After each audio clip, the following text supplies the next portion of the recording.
हरे कृष्णा। हरे कृष्णा। हरे कृष्णा दीदी, दंडवत प्रणाम। आवाज आ हरे रही है ना? कृष्णा दीदी, दंडवत प्रणाम। हाँ, आ रही है। दंडवत। हाँ, ठीक हरे है। कृष्णा दीदी। हरे कृष्णा दीदी, दंडवत प्रणाम। दंडवत। हरे कृष्णा दीदी, दंडवत प्रणाम। दंडवत। ओम अज्ञानतिमिरान्धस्य ज्ञानाञ्जनशलाकया चक्षुरुन्मीलितं येन तस्मै श्रीगुरुवे नमः। नमो महावदन्याय कृष्णप्रेमप्रदायते कृष्णाय कृष्णचैतन्य नाम्ने गौरतुषे नमः। हे कृष्ण करुणा सिंधो दीनबंधो जगतपते गोपेश गोपिका कांत राधा कांत नमोस्तुते। तप्त कांचन गौरांगी राधे वृंदावनेश्वरी वृषभानुसुते देवी प्रणमामि हरिप्रिय। तवैवास्मि न जीवामि त्वया विना इति विज्ञाय राधे त्वं नय मां शरणान्तिकं। गुरुवे गौरचंद्राय राधिकायै तदालय कृष्णाय कृष्ण भक्ताय तद्भक्ताय नमो नमः। वाञ्छाकल्पतरुभ्यश्च कृपा सिन्धुभ्येव च पतितानां पावनेभ्यो वैष्णवेभ्यो नमो नमः।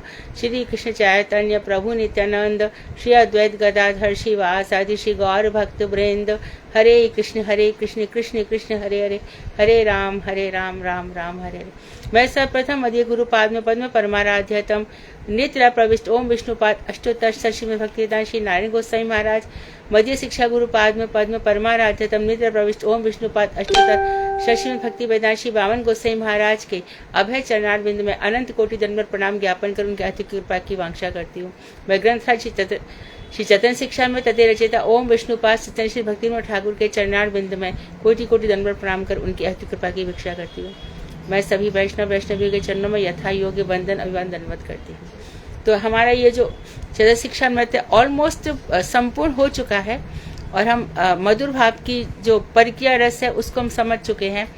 तो परगत रस और आत्म रस ये दोनों मिलकर के जो बनता है ना, तो परकीय रस हमारी गोपियों का, तो जो गोलोक धाम है वहां पर ये रस है, वृंदावन वहां पर ये रस है। वहां पर हमारे और भी आचार्य आए, उन्होंने पद्धति दिखाई, लक्ष्मी नारायण की उपासना की पद्धति भी बताई और भी, लेकिन बाद में सब गोपी भाव से आकर्षित हो गए। तो गोपी भाव में भगवान ने परकीय रस ही रखा। तो उन्होंने कहा कि जब परगत रस होता है ना तो उसमें ज्यादा आनंद आता है, ऐसी उपलब्धि भगवान ने बताई है। और जब सभा में सब बैठे हैं तो प्रश्न आया कि देखो जो, तो इसमें उत्तर ये है कि वेद इत्यादि में जब हम ये विवाह यहाँ पर करते हैं तो वेद इत्यादि में कुछ है विवाह पद्धति कुछ बताई है, और ऐसा भी बताया कि एक एक राजा की कई रानियां भी होती थी और कई स्थितियां सामने आती हैं। और जो वैदिक नहीं है, सनातन नहीं है, जो अन्य जाति है, हिंदू जाति से अलग है, उनका तो ठिकाना ही नहीं है। तो विवाह पद्धति भी इसलिए रखी गई कि जो मनुष्य के अंदर जो उच्छृंखलता है, उसका जो मन चंचल है, जगह जगह भागता है, वो एक जगह स्थिर है, चाहे वो स्त्री हो चाहे पुरुष हो, विवाह के बंधन में बंध करके उनको बताया तेरे 4 आश्रम है भाई, तो गृहस्थ आश्रम में रह जा। यहाँ ऐसे कुछ यहाँ पे सब बताए गए हैं। लेकिन जब हम गोपी भाव में जाते तो वहां ना कोई आश्रम है, ना कोई उम्र है, और ना ही कोई वर्ण व्यवस्था है, कुछ भी नहीं है। ये वर्ण व्यवस्था भगवान ने जो कहा ना, चातुर्वर्ण्यम मया सृष्टम गुण कर्म विभागशः, गुण के हिसाब से, कर्म के हिसाब से मैंने वर्णन किया है। गुण और कर्म, जैसे कि आगे जब आप उसको अध्याय को पढ़ेंगे तब उसमें लिखा हुआ है कि भैया जो देश की रक्षा कर रहा है वो क्षत्रिय अपने आप ही बन गया, और जो दूसरों को शिक्षा दे रहा है वो ब्राह्मण बन गया, जो खेती इत्यादि गोपालन कर रहा है वो वैश्य बन गया, और जो सबकी सेवा कर रहा है वो शूद्र है। ये भगवान ने कहा।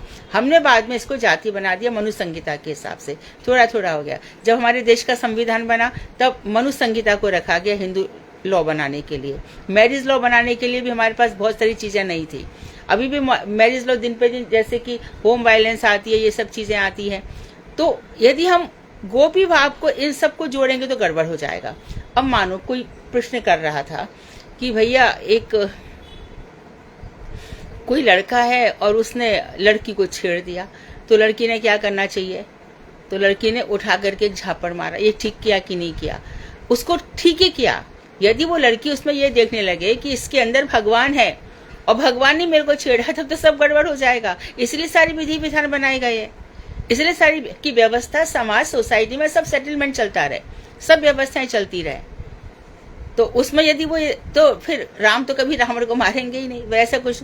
तो यहाँ पे सब प्रकार के विधान बनाए गए कि ये जो गलत काम है ये तो गलत है, ये नहीं करना चाहिए, उसको तो मारना क्या चाहिए, उसके लिए दंड विधान है, जाकर के पुलिस में भी इन्फॉर्म करना चाहिए, जाके और आगे दंड संहिता है, उसको दंड देना ही चाहिए, ये ठीक नहीं है क्योंकि गलत मैसेज समाज में जाता है।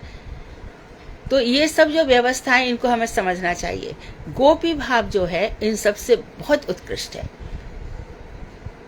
मांस आदि खाने की बात भी जब आप वेद मानते हो तो वेदों की बात मानो, मांस इत्यादि के। अब कोई कह देते कि भैया यज्ञ में पशुओं की बलि दी जाती थी, ऐसा तो हम देख रहे हैं इसमें जब जड़ भट्ट की कथा आती है तो उसमें ये जब विधान बताया कि जब यज्ञ पशु बनाया जाता था तो ऋषि हमारे उस पशु को जीवित कर देते थे। पूज्यपाद बामन गोसाई महाराज के सामने उन्होंने कहा कि देखो, जहां पर हमने जैसे कि घिया है, तोरई है, करेला है, हमने उसको वृक्ष से उतारा, काटा, तुरंत दूसरा उग जाता है, ऐसी पशु बलि है। लेकिन आपने किसी जीव को मार के खा लिया तो वो शरीर उसका जीव तो नष्ट नहीं होता, आत्मा तो कभी मरती नहीं है, वो तो दूसरी जो नहीं जाके कि हमारे इंतजार करता है, हमने इसको खाया, वो हमें प्रतीक्षा करता है कि तू आप, मैं तेरे को खाऊंगा। ये भी भागवत में बताया गया है, ये विधान है। अब ये बताओ कि जो हमारे रिश्तेदार मर गए हैं, जो कुछ हो गए, वो कौन से रूप में आए हैं, क्या पता। प्रमाण श्राद्ध इत्यादि होता है तब कोई को बलि दी जाती है, तो क्या भाई पूर्वज कोई के रूप में आते हैं क्या? तो इस तरह से जो ग्रंथ में बहुत सारी बातें बताई गई और फाइनली ग्रंथकार अपना निवेदन बता रहे हैं, तो उस समय हमको ध्यान से समझना चाहिए इसको, और बहुत ध्यान से ग्रंथकार का जो भक्ति विनोद ठाकुर का निवेदन है इसमें हमें उसको पढ़ना चाहिए, है ना।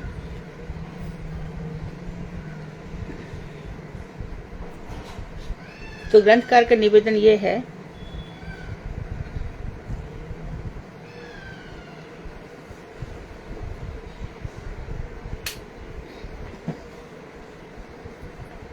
कौन से पेज पे था ये? 447 दीदी, 447। 447।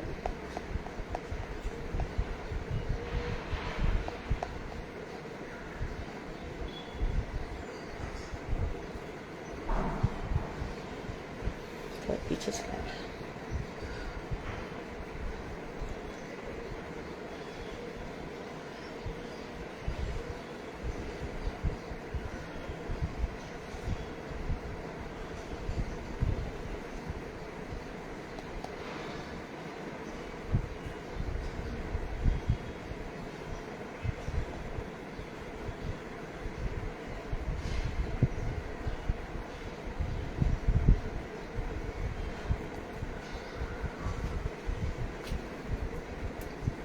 हमारे इस शुद्र ग्रंथ, शुद्र कह रहे छोटा, हमने मतलब इन बातों को मैं और विस्तार से बता सकता था, फिर भी मैंने इसको समराइज किया बहुत कम चीजों, क्योंकि उन्होंने सारे वेद उपनिषद का सबका निचोड़ करके रख दिया है।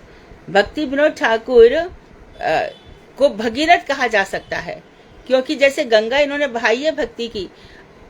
भक्ति विनोद ठाकुर के विषय में यदि पूछा जाए किसी भी गौड़ीय वैष्णव से ऑल ओवर द वर्ल्ड, पूरे विश्व में, प्राक्तन, प्राचीन भी और आधुनिक भी, कहते हैं कि जब भक्ति विनोद ठाकुर की कृपा का अनुभव बहुत लोगों को हुआ है, बहुत लोगों को होता है, वो साक्षात ग्रंथ रूप में तो आशीर्वाद देते ही हैं, साक्षात रूप से हमारे हृदय को भी बदल के रख देते हैं।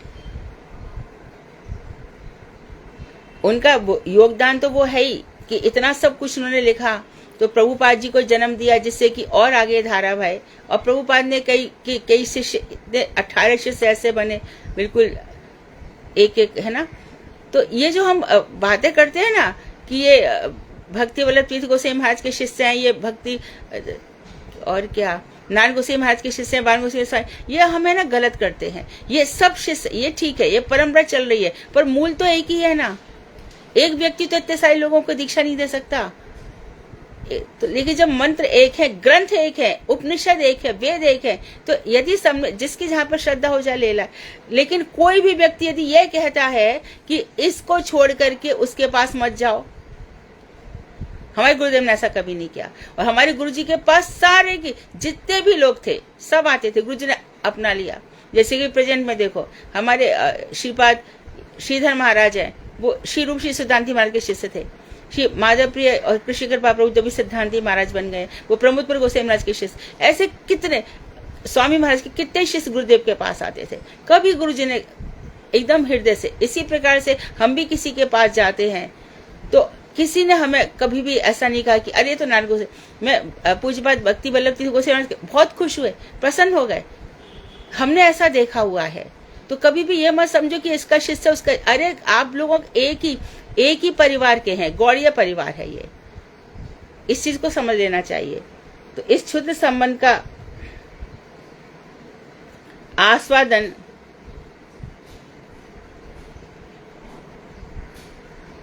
इसको आस्वादन ग्रंथ ना समझकर इसको विचार ग्रंथ के रूप में ग्रहण करेंगे। वो कह रहे हैं कि इसका आस्वादन तुमने किया वो तो ठीक है, परंतु इसको आस्वादन ना करके हमने एक विचार प्रस्तुत किया है, इसको विचार के रूप में ग्रहण करेंगे। अब बता रहे हैं कि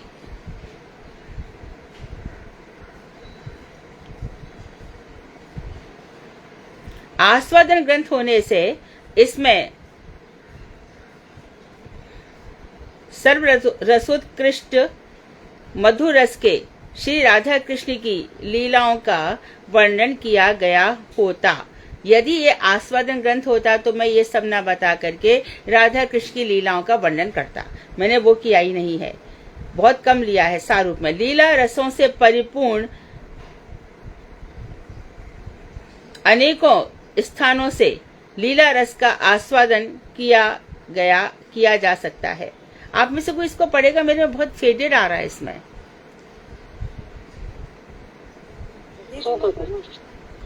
कोई एक जन पढ़े, इसमें बहुत फेडेड आ रहा है। और यह ग्रंथ केवल कृष्णा दीदी मैं पढ़ूं? हाँ पढ़ो, और यह यहाँ से पढ़ो। लीला रसों से परिपूर्ण अनेकों ग्रंथों से लीला रस का आस्वादन किया जा सकता है। हाँ, यदि आपको, हाँ एक एक लाइन में हम रुकेंगे साधना जी। तो इसमें क्या होगा कि यदि आपको लीला रस पढ़ना तो आप बहुत सारे ग्रंथों को पढ़ो। आनंद वृंदावन चंपू पढ़ो, भागवत जी तो है ही, और गोपाल चंपू पढ़ो जिसमें लीला रस वैदग्ध्य दिखाई जा सकती है। हाँ बताइए आगे। अतः यह ग्रंथ केवल विशुद्ध विचार परायण है। हाँ, इसमें ग्रंथ में विचार है, हमने एक विचार प्रस्तुत किए हैं। जैसे कि हमने शुरू में बता दिया, एक विचार है, आप कौन से विचार को आत्मसात करते हैं। जिसके पठन पाठन से पाठक विशुद्ध सिद्धांतों से अवगत होकर दृढ़ता पूर्वक कृष्ण भक्ति में लग सकेंगे। हाँ, तो आप विचार कीजिए, अपने विचारों को दृढ़ कीजिए, और इनको पढ़ करके पाठक बहुत ही विचार करके क्या करेंगे, दृढ़ता पूर्वक भक्ति करेंगे। जब जीव तत्व समझ में आ जाता है, आत्म तत्व समझ में आता है, इतना सब आ जाता है, तब इंसान विचलित हो जाता है, घबरा जाता है, मेरा क्या हो रहा है, कहाँ जा रहा हूं मैं, कहाँ पे मैं रुक रहा हूँ, क्या मैंने कर लिया अपने जीवन का, कितना समय नष्ट कर डाला। इस संसार में देखो कुछ भी नहीं है, मृत्यु है, दुख है, रोग है, शोक है, उसमें कुछ भी नहीं है। अरे इन जो संसारी दुखों के कारण जो रोता है उसका रोना भी बेकार का है। कहाँ पे पढ़ा हमने ये बात? चेतन चेतन के राय रमन संवाद में क्या पढ़ रहे हैं कि भैया दुख, सबसे बड़ा दुख क्या है कि हमें वैष्णवों के विरह का दुख ही सबसे बड़ा दुख है। ऐसा भी कहा गया है कि संसार में जितना भी दुख है, जो बीत चुका है, जो आगे होगा या प्रेजेंट में है, इससे बड़ा दुख राधिका जी को होता है कृष्ण के विरह में।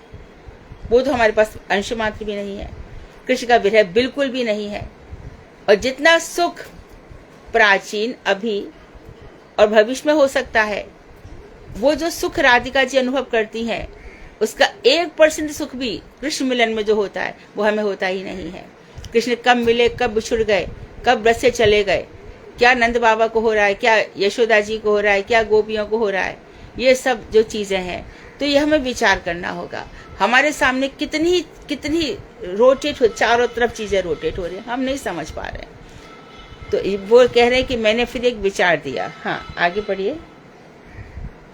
विचार के 5 अंग। पंडितों के मतानुसार विचार के 5 अंग हैं: विषय, संशय, संगति, पूर्व पक्ष और सिद्धांत। हाँ, तो 5 पक्ष है। पहले तो विषय क्या है, कोई भी हम चीज की स्टडी करते हैं, साइंस में लेबोरेटरी पे भी जाते हैं कि भैया हमारा उद्देश्य क्या है। हम उद्देश्य ये देखें कि माइक्रोस्कोप से हमको जल में कितने कीटाणु दिखाई देते हैं, ऐसा हमारा विषय होता है। फिर उसके बाद कि लोग कहते हैं इतना है, फिर दूसरा कहता है नहीं इतना है, फिर उसमें एक सिद्धांत बताते हैं, फिर पूर्व पक्ष की संगति होती है। तो जब हम कोई चीज डिस्कस करते हैं उसमें 5 चीजें होती हैं। इसी पर हमारे सारे ब्रह्म सूत्र चले हैं।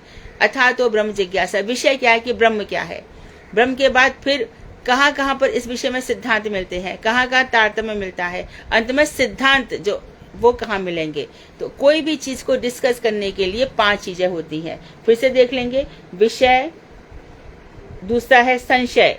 क्या संशय है? जो विषय है उसमें कृष्ण है, जैसे कि कल ही हम डिस्कस कर रहे थे कि कृष्ण का जो यौवन है, यौवन भी नहीं है कृष्ण में, खाली तरुण है, किशोर है, हमेशा वो 16 से ऊपर जाते ही नहीं है, तरुण अवस्था है। तो ये संशय। अब हम शास्त्र पढ़ेंगे, कहीं पे हाँ कहीं पे दिखाई नहीं दिया, ऐसे दिखाई दे रहा है।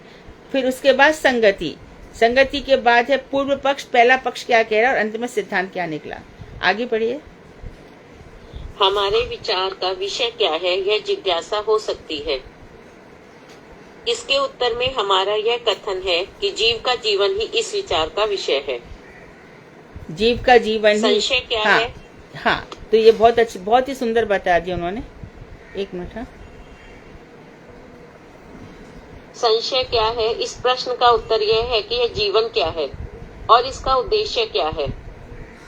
हमारी संगति यह है कि जीव का जीवन 2 प्रकार का होता है, शुद्ध जीवन और बद्ध जीवन। शुद्ध जीवन शुद्ध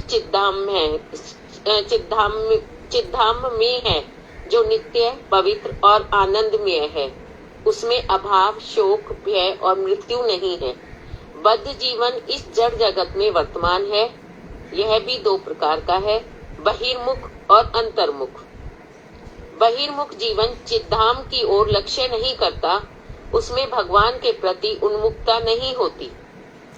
अंतर्मुख जीवन बहिर्मुख जीवन जैसा दिखने पर भी वह चिद्धाम के प्रति उन्मुख होता है और उसी का मुख्य रूप से अनुसंधान करता है। बहिर्मुख, आगे।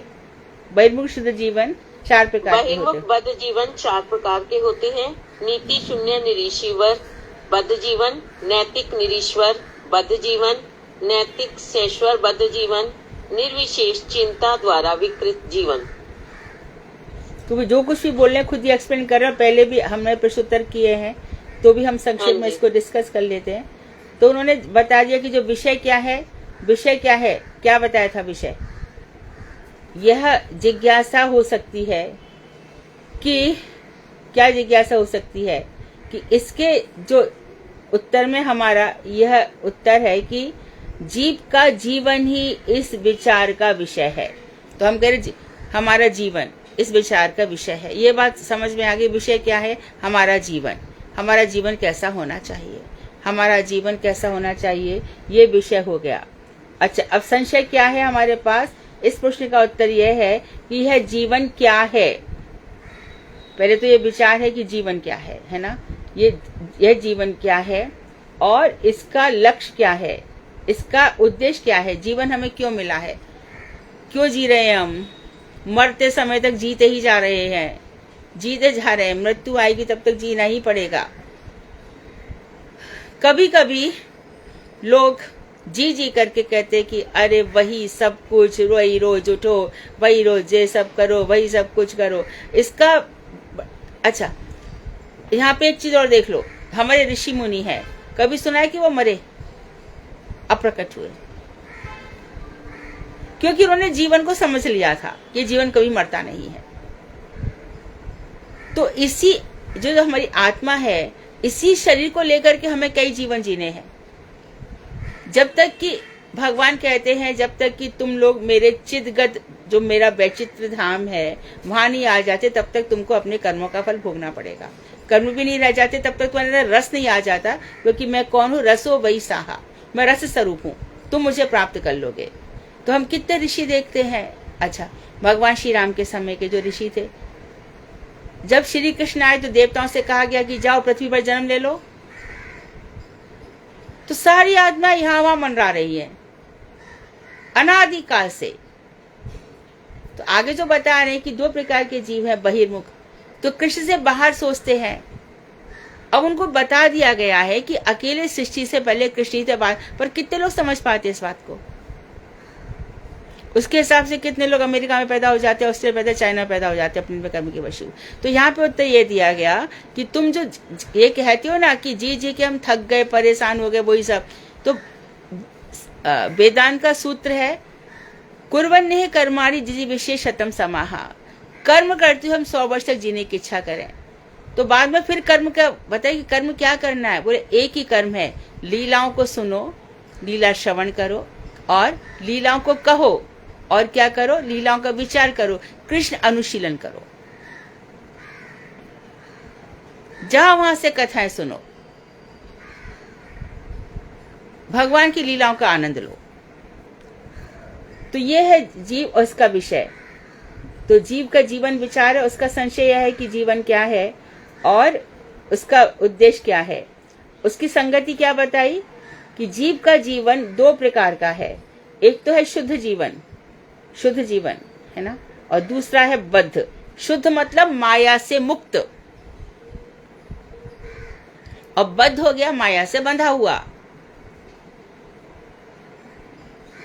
माया से मुक्त, सदाशिव माया से मुक्त हैं, और शंकर जी जब आते हैं तो माया से युक्त हो जाके संसार की सृष्टि करते हैं। तो संसार जो है भगवान ने अजा माया से युक्त बनाया है। फिर वहीं पे वही तटस्थ शक्ति पर तू चित जगत में जा, अचित जगत में आ जा। अब अचित जगत में यहाँ पर आ गए, लेकिन यहाँ पर हमारे चित्त धाम का ही चिंतन है, तो हम यहाँ से निकल लेंगे, नहीं तो बस वही घूमते रहेंगे। तो इस तरह से उन्होंने बताया शुद्ध जीवन और बद्ध माया के 3 गुणों से बंधा हुआ, ये बद्ध है। अब बता रहे कि शुद्ध जो जीवन है वो शुद्ध चिद धाम में है ना, चित्त जगत में है, बिरजा नदी के उस पार, जो कैसा है, नित्य है, पवित्र है और आनंदमय है। वहां आनंद ही आनंद है, वहां से कोई नीचे गिरता नहीं है, पतित नहीं होता। यहाँ भी कितनी आत्मा पतित हो जाती है ना, वहां से कोई पतित नहीं होता। अच्छा, और उसमें बता रहे हैं कि उसमें अभाव नहीं होता, किसी प्रकार का शोक नहीं होता, वहां भय नहीं होता और मृत्यु नहीं है वहां पर। वो तो अभी भी जो व्यक्ति, अच्छा बताओ, हमारे सूरदास है, देख नहीं रहे हैं, परंतु ना शोक है ना भय, आंखें बंद है। सूरदास जरा देखो तो सही कि भगवान कैसे दर्शन कर रहे हैं। आज तो हरि नंगम नंगा, सब प्रकार के दर्शन हो रहा है।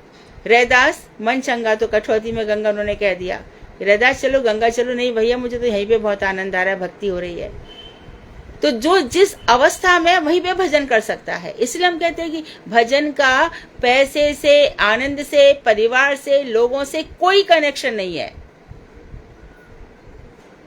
भक्त एक साधक है और साधक चल देता है, सीढ़ियां चढ़ता है ऊपर की ऊपर, और वो ऊपर की सीढ़ी पर चढ़ रहा है। और जब साधक ऊपर की सीढ़ी पर भक्ति पर चढ़ रहा है और फिर कहे मेरे परिवार वाले ऐसा बोलते, तो फिर तू साधना क्या कर रहा है? फिर तू एक सीढ़ी चढ़ गया, अर्थ बट रहे हैं, और फिर वो बद्ध जीव क्या कह रहे हैं, उनसे नहीं चलेगा। फिर हमारा क्या होता है, अनुगत्य होता है। संत महात्मा यहाँ पर, अब मैं इस स्टेज पर आ गया, अब आगे मैं क्या करूं? तेरी निष्ठा जाग गई, निश्चित हो गया खूब मन, रुचि आ रही है, आसक्ति हो रही है, भाव दशा आ रही है, तो भगवान अपने आप ही प्रबंध कर देते। इसके लिए तो बृहद भागवतमृतम ग्रंथ लिखा। उत्तरा जी को यही प्रश्न था कि मैंने सब कुछ पढ़ लिया, परीक्षित मुझे बताओ तो सही। तो परीक्षित ने कहा कि, तब जो परीक्षित ने कहा उसको सनातन गोस्वामी ने बृहद भागवतमृतम ग्रंथ लिखा कि देखो भक्ति किस तरह से श्रेष्ठ है। अभी हम समझते हैं जो राजा बहुत पैसा खर्चा कर रहा है ना, यहाँ के लोगों के, कितने लोगों के लिए जो अंबानी परिवार है वो आदर्श हो जाता है, अरे वो उनका, लेकिन कहते वो कुछ भी नहीं है। वहां कृष्ण भक्ति कहाँ है? राजा की तो कृष्ण भक्ति है। चलो हमारे संबंध खत्म हो गया, कुछ नहीं रखा यहाँ पे। और उसके बाद इंद्र के पास इतना सब कुछ है। इंद्र से भी जब हम देखते हैं कि ये सबसे कितनी ईर्ष्या है इसके अंदर, पूरी की पूरी कृष्ण भक्ति नहीं है, इसको बार बार इसके ऊपर दैत्य आक्रमण करते रहते हैं, इसके शोक कभी खत्म ही नहीं होते। तो इस तरह से उन्होंने सब ले गए, वो प्रहलाद, हनुमान जी, शंकर जी, ब्रह्मा जी, सबके आगे ले जा करके फिर उन्होंने आगे भक्ति बताई। तो जब हम ऊपर के लेवल पर चढ़ते चले जा रहे हैं तो वो शुद्ध धाम, चित धाम है, फिर नीचे क्यों देखेंगे? तो वो पवित्र है और वहां पर मृत्यु भी नहीं है। तो इस तरह से जो बद्ध जीवन इस जड़ जगत में वर्तमान है, तो यह भी दो प्रकार का है। एक तो बहिर्मुख, आत्मा की तरफ देखते ही नहीं है, ये लोग शरीरवादी है, स्थूलदर्शी, शरीर को देखा करते हैं, स्थूलदर्शी हैं। और दूसरे कौन से हो गए? ये है अंतर्मुख। तो बहिर्मुख जीवन चित धाम की ओर लक्ष्य नहीं करता, वो चित जगत की ओर देखता ही नहीं है। अरे किसने देखा है चित जगत? कौन जानता है कुछ है कि नहीं? खाओ पियो मौज करो। तो ये स्पष्ट किया और इसमें बताया कि उसमें भगवान के प्रति उन्मुखता बिल्कुल नहीं होती। इसलिए तुलसीदास जी ने कहा, सन्मुख होए जीव मोय जवही, जन्म कोटि अघ नासों तवही। जीव जैसी मेरे सम्मुख हो जाता है करोड़ों जन्मों के, अर्थात एक भगवान के नाम में इतनी शक्ति है, एक शुद्ध नाम यदि होगा तो ये करोड़ों जन्मों के पापों को नाश कर सकता है।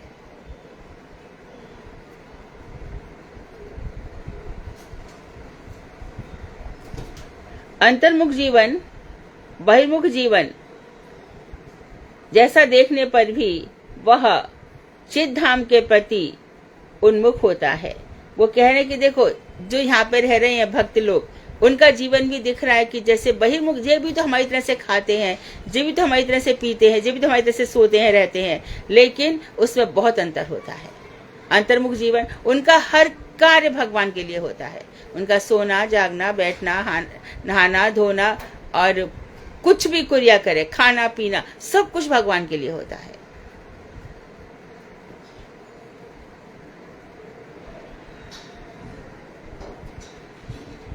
और उसी का सुख रूप से वो अनुसंधान करता है।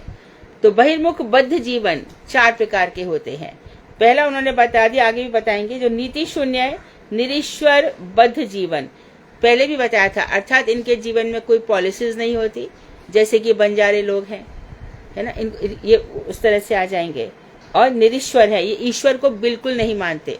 पढ़िए साधना जी, हमने पहले भी पढ़ चुका है, हम लोग समझ जाएंगे। हाँ जी दीदी। नीति शून्य निरीश्वर बद्ध जीवन 2 प्रकार का है, नरेतर जीवन और नर जीवन।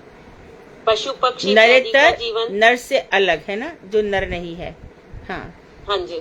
और दूसरा हो गया नर जीवन। पशु पक्षी इत्यादि का जीवन नरेतर जीवन है। स्पष्ट है? उस जीवन में स्पष्ट है। ये पशु पक्षी तो नर नहीं है, ये बहिर्मुख जीवन चल रहे हैं। हाँ, उस जीवन में बुद्धि वृत्ति लुप्त प्राय रहती है। समझते जाओ। बुद्धि रहित पहला पॉइंट हो गया, जो नरेतर है इनमें बुद्धि नहीं होती। तो बुद्धि सबसे पहले मनुष्य और पशु में यही अंतर है कि मनुष्य में विवेक होता है, वो समझ सकता है कि सही गलत क्या है, और जो की चीज पशु में नहीं होती। पशु को देखो दिन रात का बोध नहीं होता, उसको कुछ पता नहीं चलता है, उसको बस भगवान ने इतनी शक्ति दी है कि सूंघ लेता है, वो सूंघ करके बहुत चीजें पता लगा लेता है। सांप इत्यादि है, वो अपने लिए बिल ढूंढ लेते हैं। तो इतना बस पशुओं में इतनी बुद्धि होती है, अपना काम चला लेते हैं। हाँ, बंदर है, उसको मालूम पड़ता है, वृंदावन में जाओ तो बंदर कैसे जी लेगा कि हाँ मैं इनकी चीज चुरा लूंगा तो मुझे कुछ खाने को मिल जाएगा। आजकल तो वृंदावन में फ्रूटी खा करके फ्रूटी ले लेते हैं ना बंदर, तब चीज दे देते हैं, इतनी बुद्धि उनमें होती है। आगे चलिए। हाँ। नीति और बुद्धि रहित नर जीवन पुण्य 2 भागों में विभक्त है। सर्वप्रथम अत्यंत असभ्य अवस्था में एक मिनट मानव का आदिम जंगली जीवन है। एक सेकंड जंगली जीवन एक सेकंड पशुओं की तरह साधना जी एक मिनट। नीति और बुद्धि रहित जीवन, नीति और बुद्धि रहित जीवन पुनः 2 प्रकार का है। नीति और बुद्धि रहित जीवन पुनः 2 प्रकार का है। कौन कौन सा है? सर्वप्रथम अत्यंत असभ्य तथा अत्यंत अवस्था में जो मानव का आदिम जंगली जीवन, मानव का आदिम जंगली जीवन है। हाँ, एडम जो सभ्यता है अभी भी कहाँ पर बहुत दिनों तक यहाँ पे रही, अंडमान निकोबार में भील जाति देखी रही। अभी भी जो बंजारे हैं ना, ये सब तो इन्होंने बता दिया, यहाँ से ऊपर तक जाएंगे। और इसके बाद कह रहे हैं, बताइए, पशुओं की तरह जंगली जीवन में पशुओं की तरह मनुष्यों की यथेच्छाचार पूर्ण क्रियाएं होती हैं। मतलब ये जो चाहते हैं यथा इच्छा, इसमें वो लोग सोचते नहीं कि हम सही कर रहे हैं कि गलत कर रहे हैं। यथेच्छापूर्ण क्रियाएं होती हैं।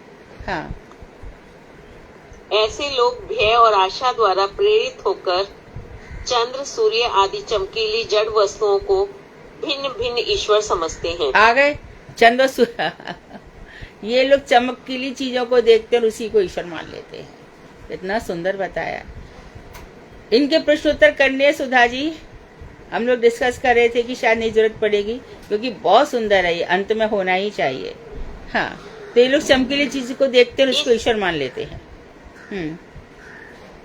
इस अवस्था में नीति नहीं होती और वास्तव ईश्वर भी नहीं है।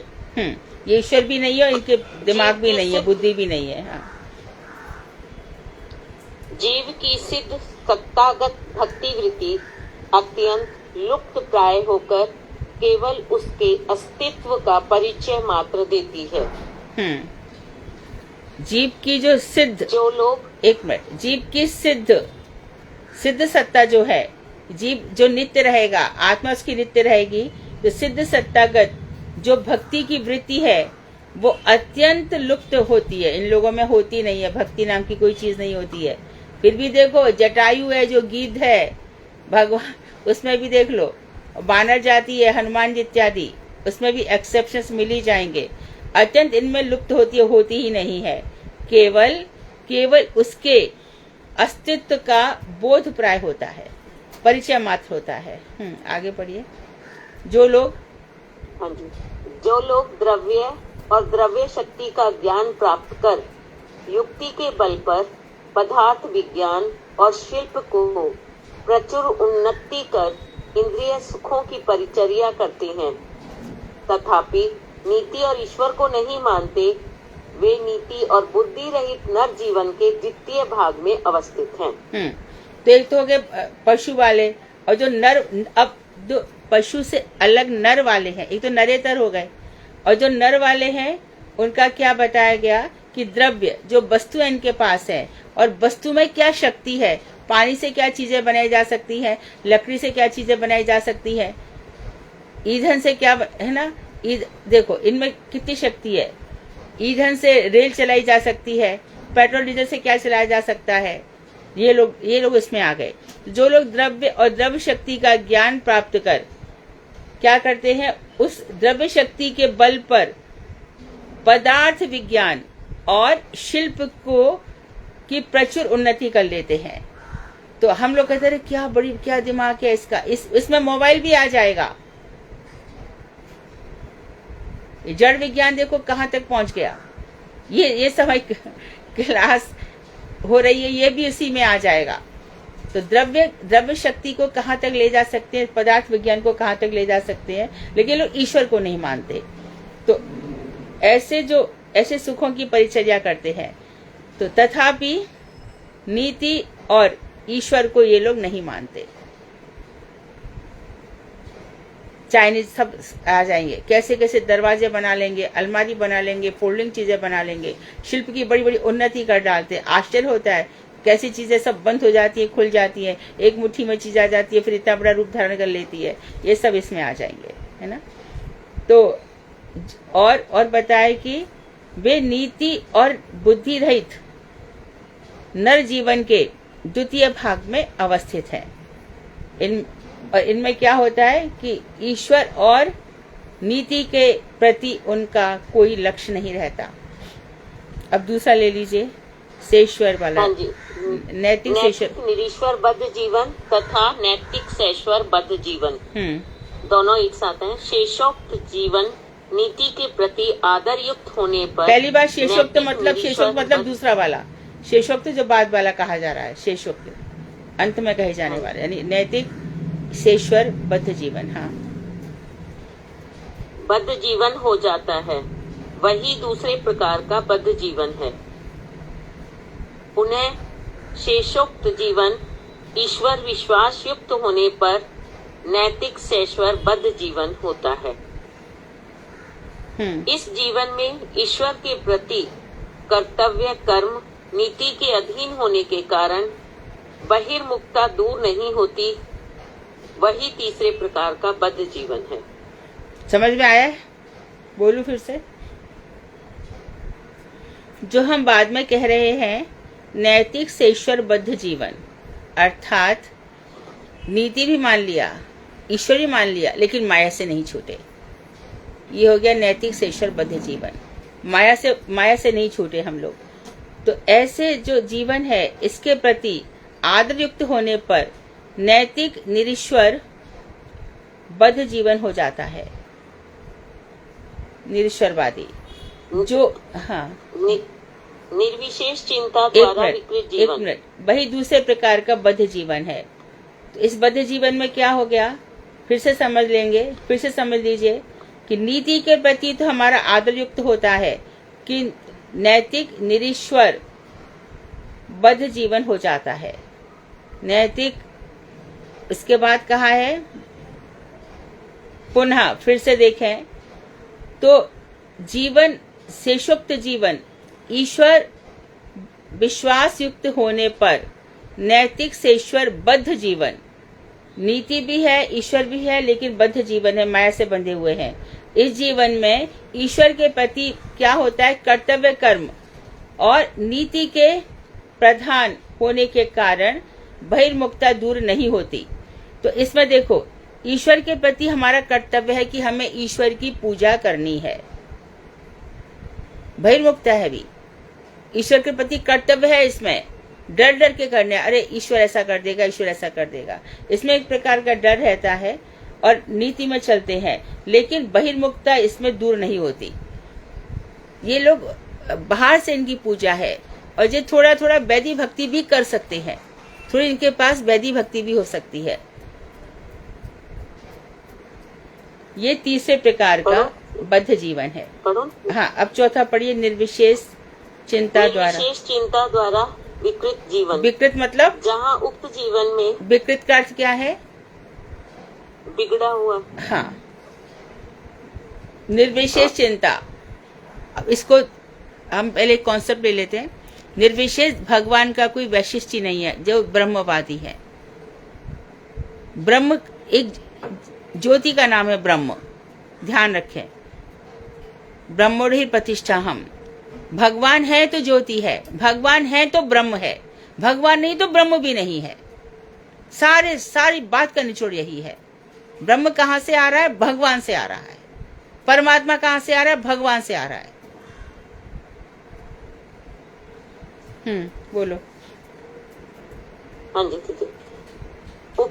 जहाँ उक्त जीवन में अत्यधिक निर्विशेष चिंता प्रविष्ट हो जाती है, वहाँ वह नीति के हाथ से जीवन को छीनकर उसे अपने अधीन कर लेती है और क्रमशः उसके ईश्वर विश्वास को केवलाद्वैत विश्वास के रूप में बदल देती है।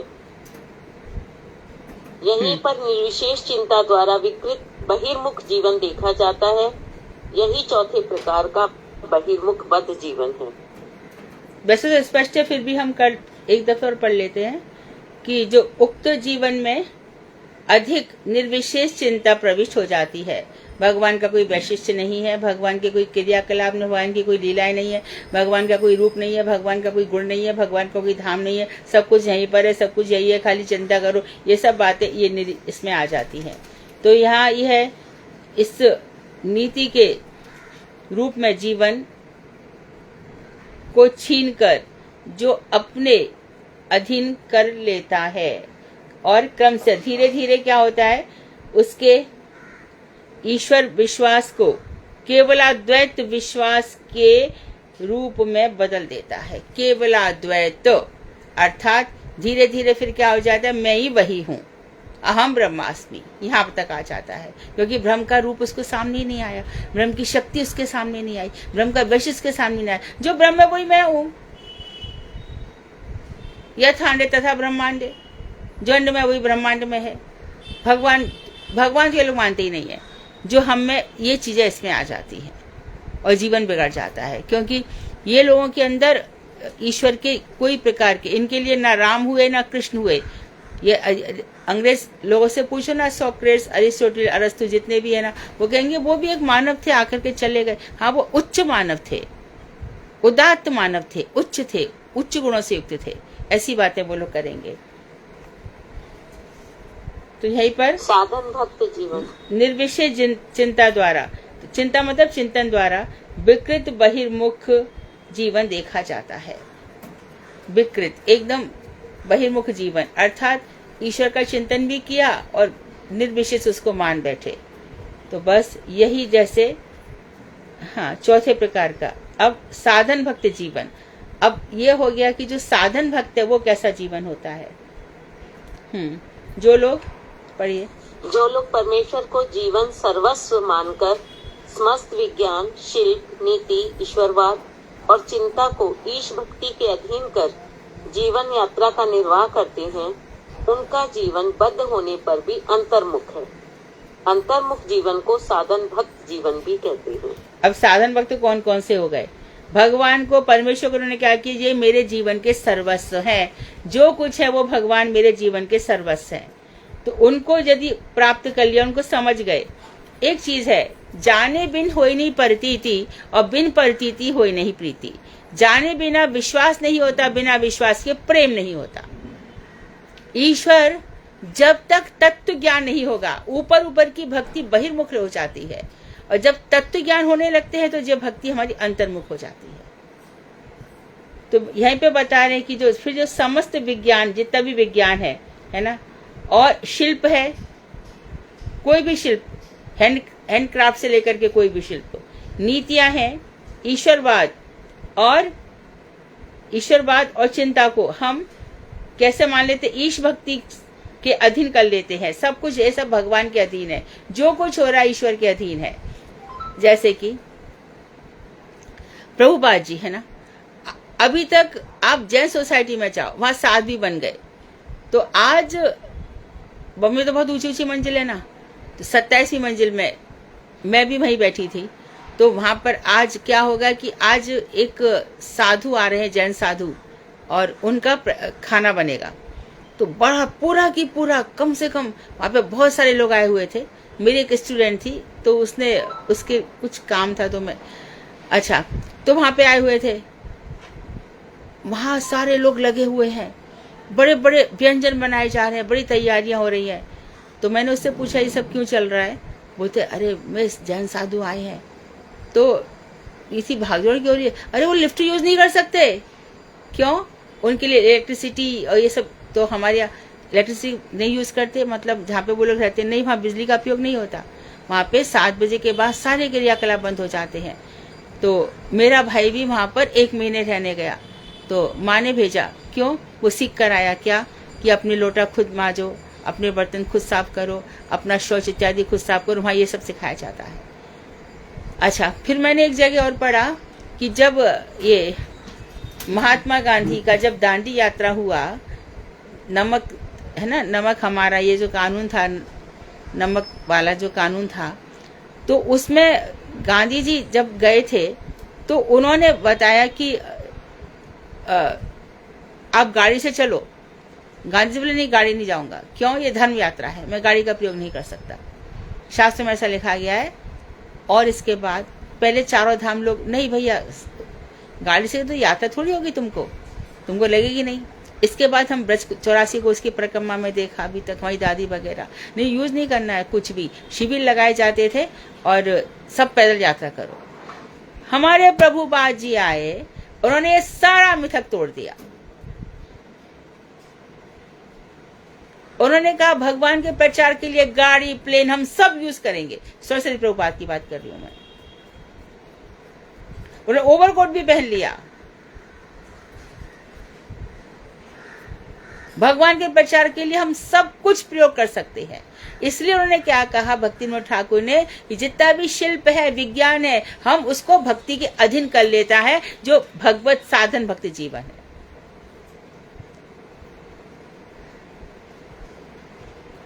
इस चीज को समझना है। तो ईश भक्ति के अधीन कर लेता है। और उसके बाद फिर उसका जीवन शुद्ध होने पर भी वह अंतर्मुख है,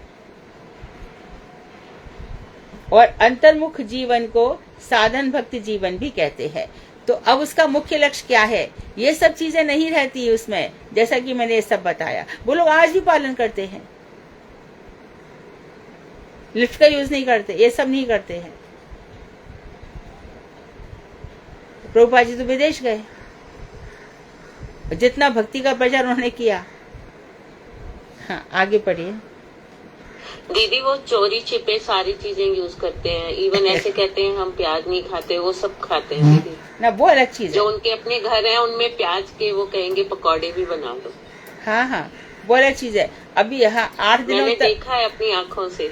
सम of them can be like this, some of them, वो बहुत से जो नहीं हाँ भी जी, करते हाँ जी। होंगे, है ना, जो उनके संत महात्मा जिनको हम कहते हैं कि भैया उन्होंने कुछ कर लिया, वो नहीं भी करते होंगे, ऐसा है। परंतु ये हमारे यहाँ पे बताया गया है कि इन चीजों को यूज किया जा सकता है। जड़ संबंध संपूर्ण रूप से विनाश कर उद्दीपित निर्मल स्वधर्म के साथ जीव की चिद्ध रस में अवस्थिति ही जीवन का मुख्य उद्देश्य है, वही अंतर्मुख जीवन का फल है। अंतर्मुख जीवन क्या बताया उन्होंने? कह दिया कि जो जड़ संबंध है, जड़ जगत के संबंध का संपूर्ण रूप से विनाश कर लो, इसमें सब कुछ आ जाएगा। और फिर क्या करो? उद्दीप्त निर्मल, निर्मल किसके साथ, क्या लिखा है? निर्मल स्वधर्म, स्वधर्म भक्ति, स्वधर्म के साथ जो जीव की सिद्ध रूप में, चिद रूप में अवस्थिति ही जीवन का मुख्य उद्देश्य है। तो जीवन का मुख्य उद्देश्य, पहला पॉइंट क्या करना है? जड़ संबंध से अपने आप को शून्य कर लेना है। जड़ संबंध वही सब आ गए, शारीरिक संबंध, देहो देही संबंध, माता पिता बेटा बेटी जितने भी है, बहन भाई सब। और इसके बाद फिर क्या हो जाएगा? जब ये संबंध नष्ट हो जाएंगे तब हृदय में चिद बल उद्दीप्त हो जाएगा। और फिर ये स्वधर्म क्या है कि हम भगवान के भक्त हैं, इसके साथ फिर जीव की चिद रस में अवस्थिति हो जाती है। जीव चिद रस में अवस्थित होता है। ऐसे में वो जड़ भरत जैसा सुन के भी सुनता नहीं है, करके भी करता नहीं है। रहुगण उसको कह रहे, अरे तू बहुत थक गया है क्या? कितनी कितनी बात उन्होंने कही और कैसे कैसे रहुगण ने उसको जवाब दिया। हमारे यहाँ राजा रहुगण का संवाद हो गया है क्या? राजा रहुगण हुआ है दीदी। हाँ जी जी जी जी, हाँ जी हुआ है दीदी। अच्छा, उसको फिर से और हमें कई बार पढ़ना चाहिए उसको, बहुत ही सुंदर है। तो उसमें वो जवाब देते हैं। तो जड़ जगत से उन्होंने बिल्कुल, पिताजी समझा रहे हैं कि देख, जो त्रिपदा गायत्री है ना, त्रिपदा का अर्थ होता है जिसमें धीमहि हो, विद्महे हो, प्रचोदयात हो। हमारे सब मंत्रों में ऐसा होता है ना। उसको सिखा, उससे नहीं सीखते थे। वो कहते मैं ये सब करूंगा, तो वो जानबूझ करके ये सब सीखा ही नहीं उन्होंने। पहले वो कुल्ला करते थे, फिर शौच जाते थे। इस तरह का जीवन उन्होंने जिया। तो ऐसे जो लोग होते हैं ना, बहिर्मुख लोगों को ठगने के लिए भी ऐसा करते हैं ये लोग। जैसे कि हमारे कौन था, वंशी बाबा जी महाराज थे ना, अपने घर के आगे वो मांस इत्यादि के डलवा देते थे, जिससे लोग कह रहे कि मैं ऐसे ही मांस भोजूं, पर क्योंकि भजन का समय मेरा वेस्ट ना हो। ये सब चीजें इसमें बताई है। तो उनकी चिद रस में अवस्थिति हो जाती है और इस तरह से उनका ये अंतर्मुख जीवन का यही फल है। अंतर्मुख व्यक्ति बाहरी जगत में क्या चल रहा है उसको कोई मतलब नहीं होता, पता चल रहा है। ऐसे मैंने एक और देखे थे, हमारे राधा कुंड के पास एक उड़िया बाबा थे और उनको राधा जी के दर्शन हुए थे। बल्कि वो उन्होंने मुझे दिखाया भी था कि उन्होंने एक पुस्तक लिखी थी जिसमें राधा जी स्वर सखा प्रभु हमारे साथ थे, राधा जी लिख करके गई थी। जैसे कि गीत गोविंद में कृष्ण भगवान खुद लिखा, ऐसे था। तो राधा जी को उनको 4 जगह दर्शन हुए थे, वहां उन्होंने तुलसी जी उगा दी थी। तो उनको बिल्कुल वही जगत का कोई लेना देना नहीं था। उन्होंने फिर अपने कमरे के नीचे एक अंडरग्राउंड एक कमरा बनवा लिया था, वही उनकी भजन स्थली थी। ऐसे इसी प्रकार गौर किशोर जी महाराज ने बिल्कुल जड़ जगत से संबंध छोड़ दिया था, बिल्कुल कोई मतलब नहीं था उनको। तो जड़ जगत से संबंध रखने में बहुत भक्ति का नाश हो जाता है। इसलिए बहुत से लोग जो प्रचारक है उनको रखना पड़ेगा। जिनको प्रचार करना है वो क्या करेंगे, उनको कितने लोगों को अभी उनको भक्ति में लगाना है तो उनकी बात अलग है, लेकिन जो एकदम जिनको प्रचार नहीं करना है, भजन करना है, तो उनका जीवन ऐसा हो जाता है। आगे।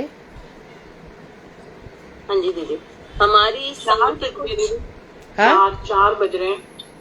हाँ, थोड़ा सा और पढ़ लेते हैं, ऐसे तो लंबा ही है।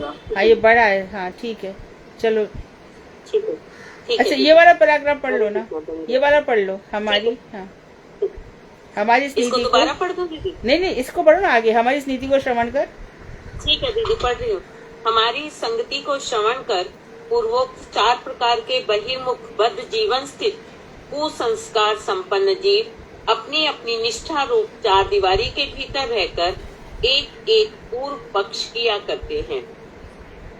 अपने अपने कोष्ठ में बैठकर उस अवस्था के जीवों ने युक्ति की सहायता से विषय, संशय, संगति और पूर्व पक्ष का विचार कर एक एक सिद्धांत कर लिया है। ये सिद्धांत ही हमारे निकट पूर्व पक्ष के रूप से प्रसारित होते हैं। इसमें विशेष बात यह है कि जिस जीवन में स्थित होकर जीव पूर्व पक्ष करते हैं, उस जीवन से बिल्कुल सटे हुए उच्च जीवन में स्थित जीवों ने उस पूर्व पक्ष का निराश कर अपना एक सिद्धांत बना रखा है। उन सिद्धांतों का उल्लेख करने से निम्न स्थित जीव के सिद्धांत का अपने आप खंडन हो जाता है। हमसे सटा हुआ नीचे जो जीवन देखा जाता है, उस जीवन को सिद्धांत का निरसन करना ही हमारा अपना कार्य है। हम उसी प्रकार के कार्य करेंगे। हमारे ग्रंथ में स्थान स्थान पर ये सभी सिद्धांत दिखलाए गए हैं। सरल सहज रूप से समझने के लिए पुनः संक्षेप में उनकी आलोचना कर रहे हैं। समझ में आया कुछ तुम लोगों को? हाँ या ना तो बोलो। दीदी पूर्व पक्ष नहीं समझ ये विषय बता रहे। हाँ तो कह रहे हैं हमारी इस नीति को, हमारी जो संगति है, इस संगति को हमने श्रवण किया तो पूर्वोक्त 4 प्रकार के बहिर्मुख बद्ध जीवन स्थित कुसंस्कार संपन्न जीव अपनी अपनी निष्ठा रूप 4 दीवारी के भीतर रहकर एक एक पूर्व पक्ष किया करते हैं। हमारी इस संगति को उन्होंने सुना। अच्छा, सुन को वो क्या करते हैं कि जो पूर्वोक्त मैंने 4 प्रकार के जीव बताए, जो बहिर्मुख है ईश्वर, ये बद्ध जीवन स्थित है, माया से बंधे हुए जीव, ये क्या करते हैं, कुसंस्कार संपन्न होते हैं। इनको सुनकर के भी, और फिर जैसी जैसी इनकी निष्ठा रहती है, इसलिए आप जाओ वहां पर क्या कहा जाएगा कि महाराज जी वो ऐसा, उसकी ऐसी निष्ठा, वो वहीं पर उसका ऐसा अधिकार है, उसका ऐसा अधिकार है, इससे वो ऊपर उठ ही नहीं पाएगा, पूरा जीवन निकल जाएगा। भागवत भी पढ़ लेगा, 1 लाख नाम भी जाप कर लेगा, लेकिन अंतर्मुख नहीं हो पाएगा, सब कुछ उसका भारी रहेगा। तो अपनी अपनी निष्ठा के हिसाब से, तो अपनी अपनी 4 दीवारी में अपनी अपनी निष्ठा में रहकर ये क्या करते हैं, उस व्यवस्था के जीवन में युक्ति की और युक्ति नहीं होती है भक्ति में, परंतु वो कुछ युक्ति निकाल लिया करते हैं। आप देखो आपके घरों में भी कैसे कैसे युक्तियां निकाल करके आपको भजन से रोकते हैं। युक्ति की सहायता से विषय, संशय, संगति और पूर्व पक्ष का विचार कर एक एक सिद्धांत कर लिया करते हैं। हमने भी ऐसे ही कर लिया है। तो ये सिद्धांति हमारे निकट पूर्व पक्ष के रूप में हमने यहाँ पर उनको प्रसारित किया है। तो इसमें विशेष बात यह है कि जिस जीवन में स्थित होने पर जीव पूर्व पक्ष करते हैं, है ना, पहली जो संशय उसको लाते हैं, उस जीवन से निकलकर, उस जीवन से बिल्कुल सटे हुए उच्च जीवन में स्थित जीवों ने उस पूर्व पक्ष का निरसन कर अपना एक सिद्धांत बना लिया है। तो इस तरह से वो लोग जब आते हैं और आगे बढ़ते हैं तो पूर्व पक्ष को निरसन मतलब निकाल देते हैं, फिर अपना एक सिद्धांत बना लिया करते हैं। तो इससे क्या होता है, उन सिद्धांतों का उल्लेख करने से निम्न स्थित जीवन के सिद्धांत का अपने आप खंडन हो जाता है, अपने आप ही खंडन हो जाता है। इसमें सटा हुआ होने से, बहुत पास होने से नीचे जो जीवन देखा जाता है, उस जीवन के सिद्धांत का निरसन करना ही हमारा अपना कार्य है। तो आगे हम समझें, आगे बढ़ें और उसको निकालते जाएं, ये हमारा कार्य है। हम उसी प्रकार के कार्य करेंगे और हमारे इस ग्रंथ में स्थान स्थान पर हमने यही सिद्धांत दिखलाए हैं और हम इस सहज रूप से इसकी आलोचना करते रहे हैं। तो कल हम पढ़ेंगे नीति शून्य व्यक्तियों की बहिर्मुख युक्ति। जो नीति शून्य है वो किस प्रकार से बहिर्मुख विचार करते हैं, कल हम इस पर अध्ययन करेंगे। वांछाकल्पतरुभ्यश्च कृपा सिन्धुभ्येव च पतितानां पावनेभ्यो वैष्णवेभ्यो नमो नमः। इसके पृष्ठ बनने चाहिए क्योंकि बहुत सुंदर है ये।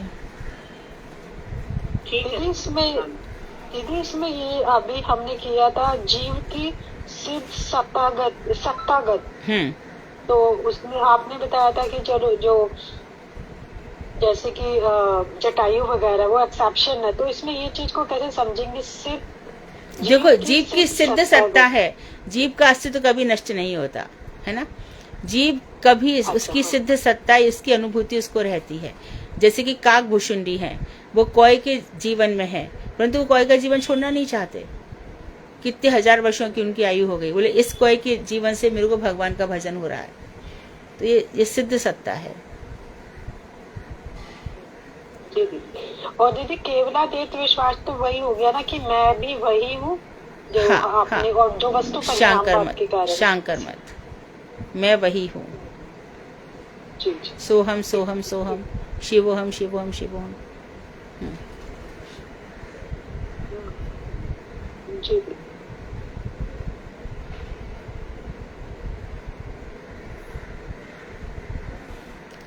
उषा जी, उषा जी का है क्लास में। दीदी है ना, आपको क्या मतलब हुआ? किसका पूर्व पक्ष? आपने एक बात कही और मैंने उसका उत्तर दिया, ये पूर्व पक्ष हो गया। कोई अपनी बात रख रहा है और उसी से सटा हुआ मेरा एक उत्तर है।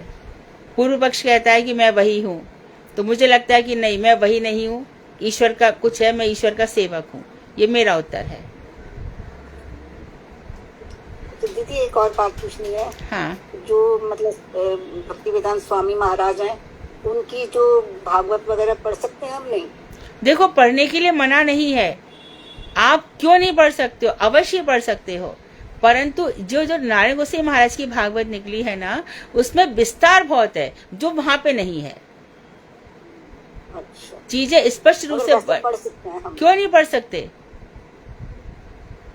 वैसे तो स्वामी महाराज ने हिंदी अनुवाद किया ही नहीं है, उनका खुद का तो अंग्रेजी में है, इसलिए हिंदी अनुवाद में काफी गड़बड़ियां हैं। इसके लिए तो पढ़ने को मना किया, यही कारण है। हिंदी अनुवाद आपको समझ में ही नहीं आएगा पहली बात तो, पढ़ के देख लो। अच्छा दीदी, ठीक है। वही बात है, भागवत जो मूल है, मूल भागवत तो एक ही रहेगी, अनुवाद की बात है ना। तो अनुवाद जो हिंदी, जो स्वामी महाराज ने इंग्लिश में किया वो परफेक्ट है, हिंदी अनुवाद में गड़बड़ियां हो गई हैं। ये एक जन थोड़ी कह रहा, विश्व के सभी लोग इस बात को जानते हैं।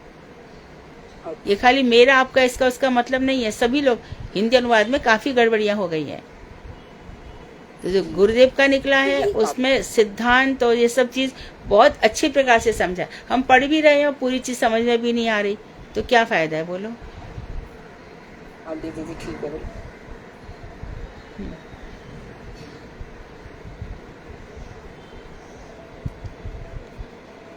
उषा जी क्लास में नहीं है?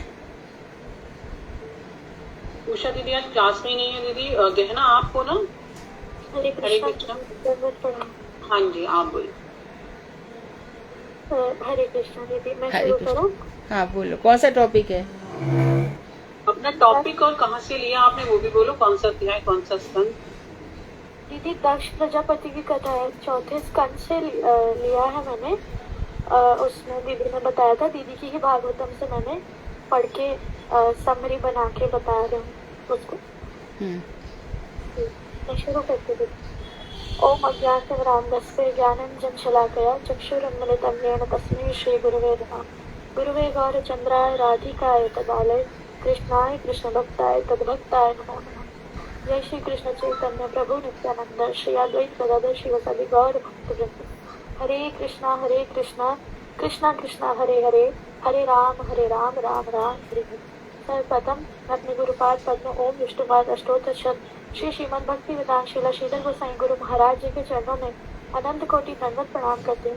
तत्पश्चात परम गुरुदेव नित्यलीला प्रविष्ट ओम विष्णुपाद अष्टोत्तर शत श्री श्रीमद भक्ति श्री रूप से कांति गोसाई महाराज एवं नित्यलीला प्रविष्ट ओम विष्णुपाद अष्टोत्तर शत श्री श्रीमद भक्ति वेदांत नारायण गोसाई महाराज जी के चरणों में मेरा अनंत कोटि दंडवत प्रणाम। उपस्थित श्रीमती मधु दीदी के चरणों में मेरा अनंत कोटि दंडवत प्रणाम। आप सभी वैष्णव के चरणों में मेरा यथा योग्य दंडवत प्रणाम।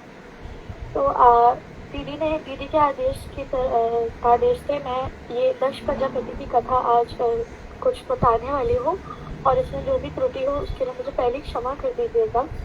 तो इसमें जैसे मैंने पढ़ा वैसा मैं आप लोगों को बताने का प्रयास करूंगी। स्वयंभू मनु पेज नंबर और वो अध्याय बता देंगे। मैं बताती हूँ दीदी, एक सेकंड। मैं ना अपने नोट से पढ़ रही थी, एक मिनट मैं भागवतम खोल के बता दी। तुम बस अध्याय बोल दोगे है ना? और दीदी अध्याय चतुर्थ स्कंद का कौन सा अध्याय है? का है पिता, हाँ द्वितीय अध्याय से शुरू है।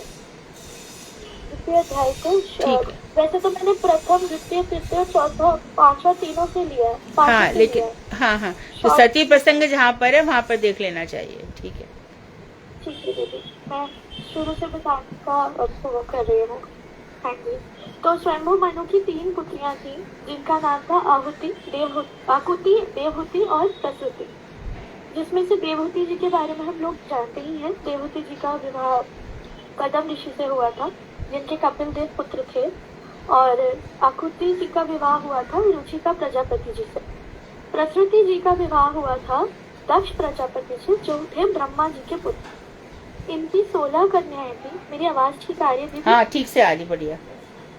इनकी 16 कन्याएं थी। 16 में से 13 धर्म को दे दी गई थी, एक अग्नि को, एक पितरों को, और एक जो अंतिम कन्या थी जो थी सती जी, उनका विवाह कराया था शिव जी के साथ। वो शिव जी को प्राप्त हुई। तो अब यहाँ पे मैत्रेय ऋषि विदुर जी को ये कथा को बता रहे हैं, और मैत्रेय ऋषि बताते हैं शिव जी। गौरप्रिया, मैत्रेय विदुर के संवाद में और कौन कौन से संवाद है भागवत में, किस किस के बीच में है? मैत्रेय विदुर के संवाद में और किस किस के संवाद है? श्रीमद् भागवत में दीदी। हाँ दीदी अभी तो मैंने इसी का ठीक से पढ़ा था। तुम भागवत के बेसिक में जाओ ना, भागवत में किस किस का संवाद है?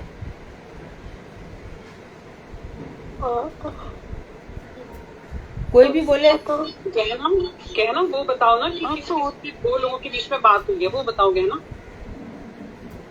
भागवत में कितने सारे संवाद है शुभदेव गोस्वामी और परीक्षित के बीच में। परीक्षित जी के बीच में, हाँ। और सोना का प्रथम अध्याय में कहीं भी शुभदेव गोस्वामी का नाम नहीं है। वो किस किस के बीच में है? सूत जी और शौनक आदि ऋषियों के बीच में।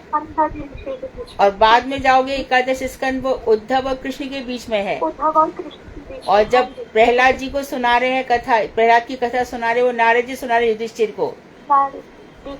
और जो कल चला था नवयोगी संवाद, ये नारद जी वसुदेव को सुना रहे हैं। ये बेसिक चीजें हमें पता होनी चाहिए सभी को, है ना। हाँ आगे चलो। एकदम बोल नहीं पाई पर थोड़ा मेरे को पता। कोई बात नहीं। हाँ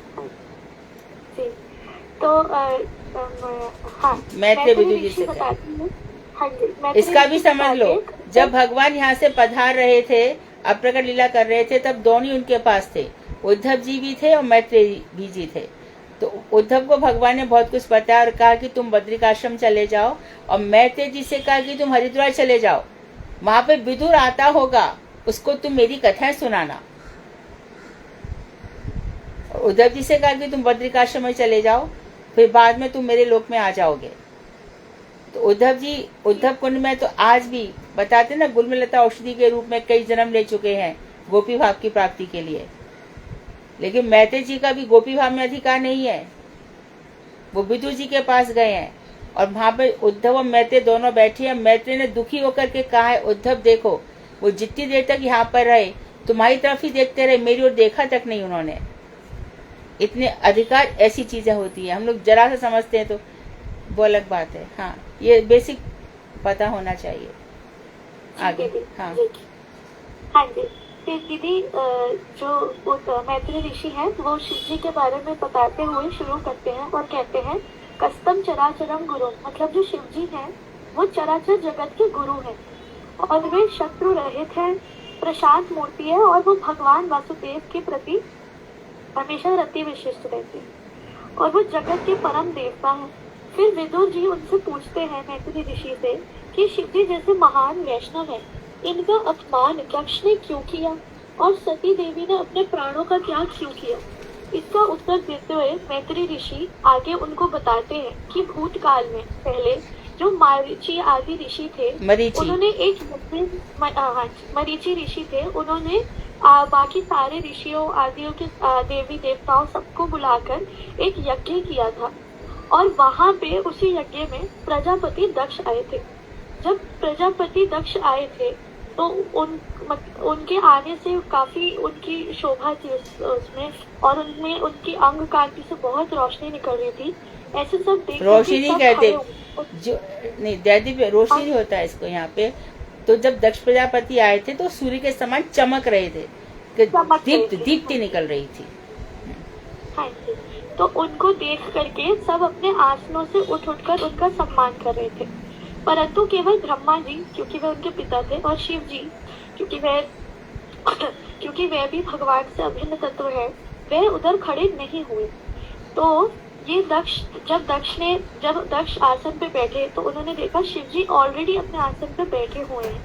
ये देखकर दक्ष को बड़ा क्रोध आया और जब दक्ष को क्रोध आया तो उन्होंने शिव जी को वक्र दृष्टि से देखा और बहुत बुरा भला उनको बोला।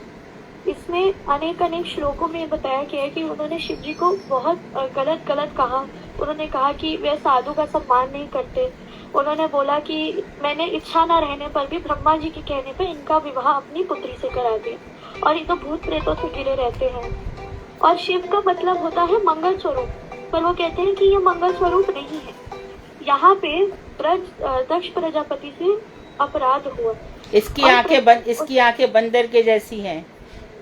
हाँ जी, इनकी आंखें बंदर जैसी हैं और ये निर्लज्ज हैं, ऐसा उनको शमशान की राख लगाता है। बहुत कुछ कहा था, सब कुछ। हाँ जी। तो फिर जो नंदी जी हैं उनको क्रोध आया और नंदी जी ने दक्ष को श्राप देते हुए और भी जितने वहाँ पे एक मिनट गौरप्रिया, श्राप करके कोई शब्द नहीं होता, शाप होता है ना? हाँ।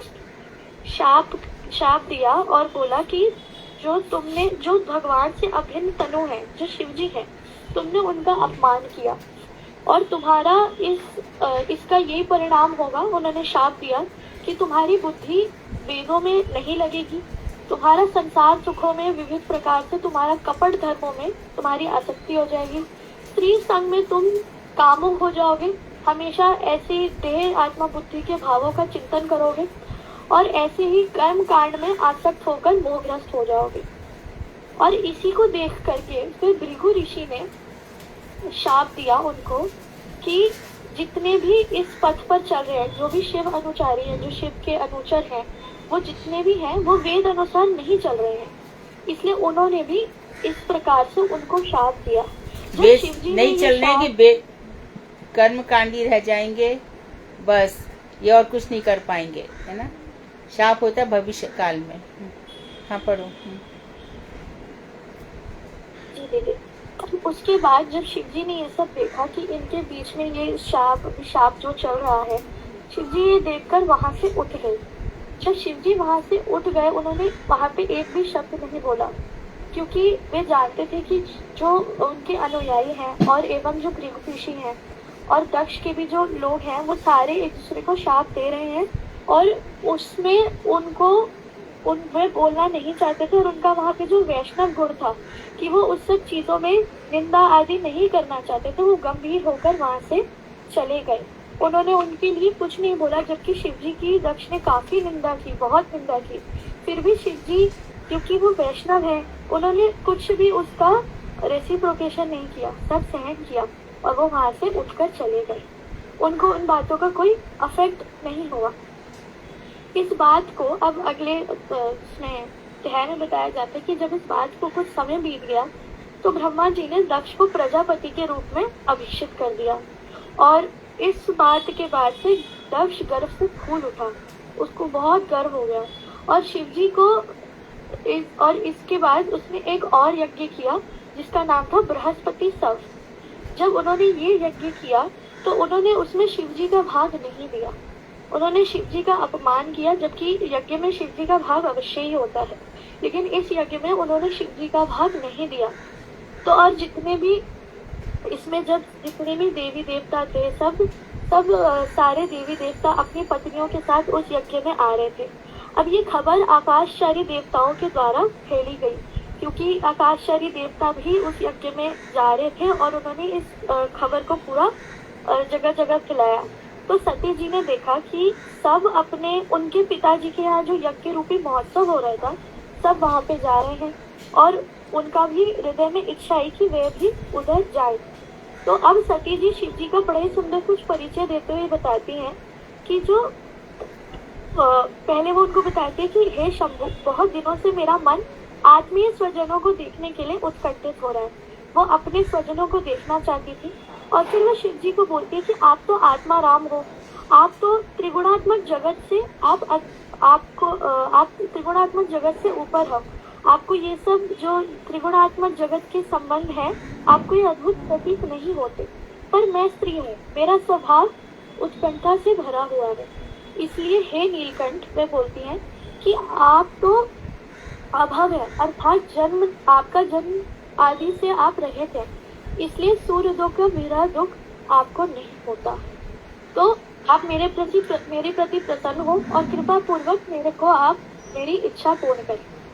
अब शिव जी इनका उत्तर देते हुए बताते हैं, उन्होंने मुख्य बात यही कही थी, आपके ससुर के यहाँ पर, मेरे पिता के यहाँ ना कह करके उन्होंने कहा आपके ससुर के यहाँ पर बृहस्पति सव नामक यज्ञ हो रहा है जिसमें सब लोग जा रहे हैं। बाद में उनकी स्तुति की और बाद में फिर अपना निवेदन किया।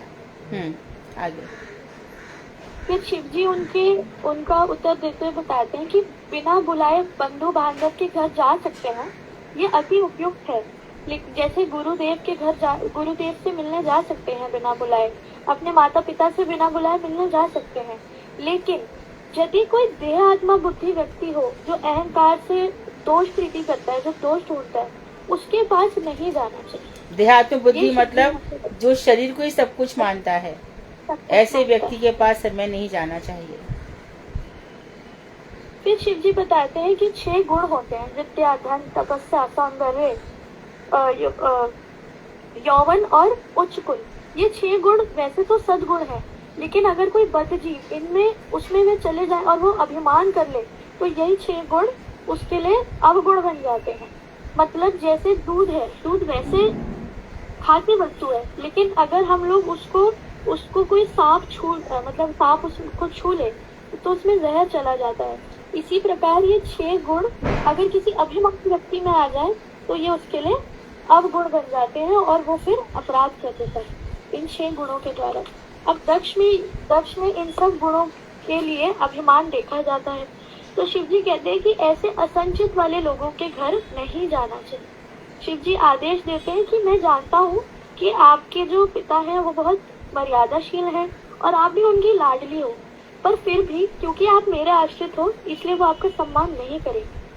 और शिव जी यहाँ पे एक बड़ी सुंदर बात बताते हैं, वो कहते हैं कि जो अज्ञानी जन है ऐसे लोक व्यवहार में वे प्रणाम, अभिवादन वगैरह करते हैं, किंतु जो विद्वान होता है वो काया से अभिवादन ना करके मन से ही जो दूसरे व्यक्ति के हृदय में भगवान विराजित है उनको प्रणाम करते हैं।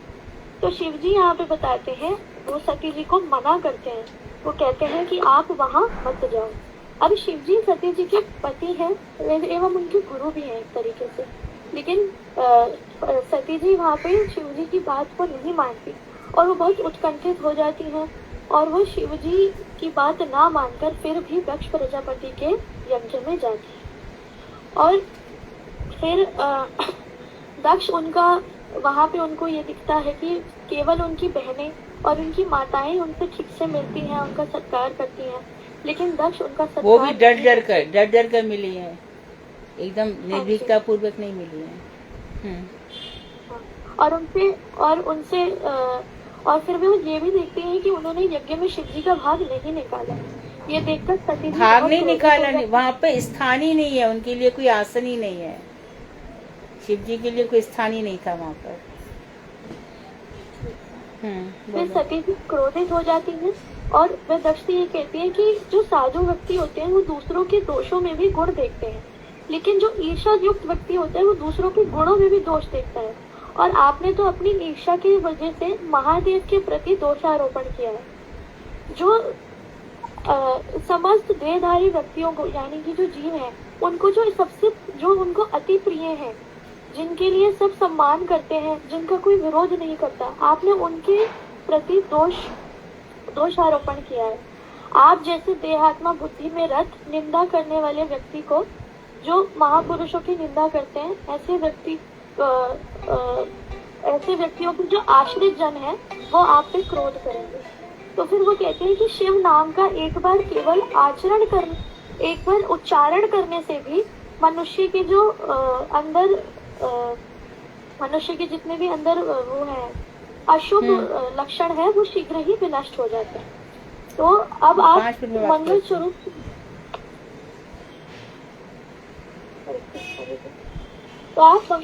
शिव जी के बारे में आपने जितने दोष निकाले हैं वे आपने बहुत मतलब ये अच्छा कार्य नहीं है।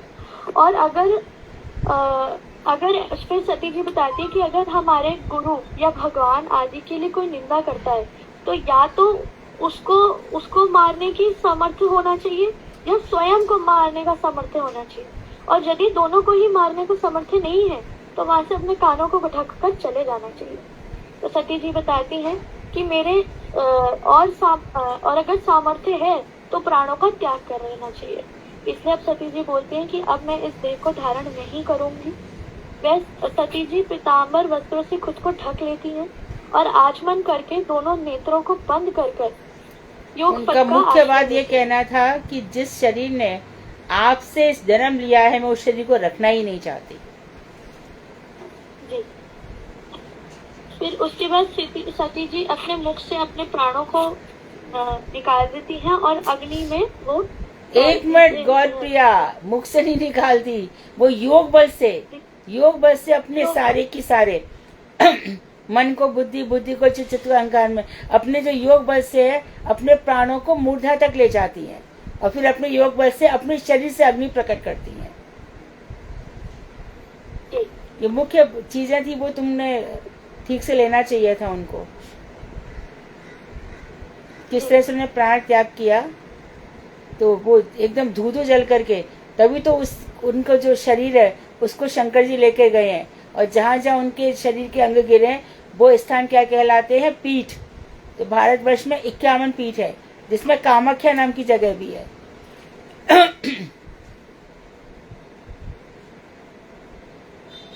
इसके बाद सती जी शंभु के चरण कमलों को मकरंद रूपी माधुर्य का चिंतन करते हुए शंभु कहीं लिखा हुआ है इसमें?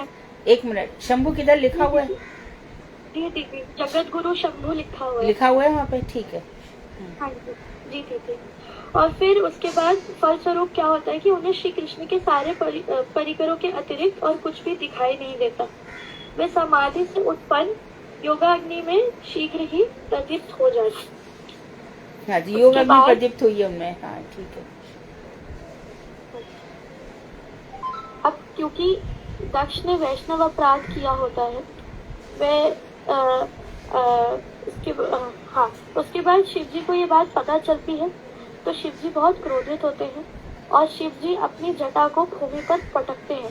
तो जब वो भूमि पर उस जटा को पटकते हैं तो उसमें से वीरभद्र नामक एक प्रकट होते हैं, शिव जी के ही अंश, और शिव जी उनको बोलते हैं कि आप मेरे अंश हो, अब आप दक्ष का यज्ञ को विनाश कर दो।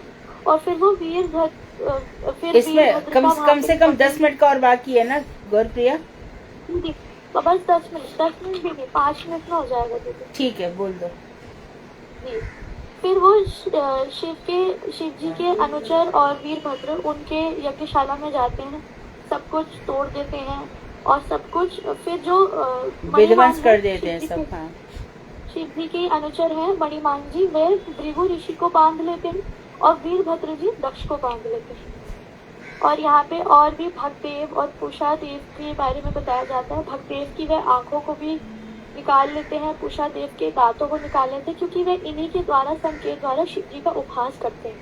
पूषा उस समय हंस रहा था, पूषा उस समय हंस रहा था, जो चल रहा था, इसलिए उसके दांत तोड़ दिए।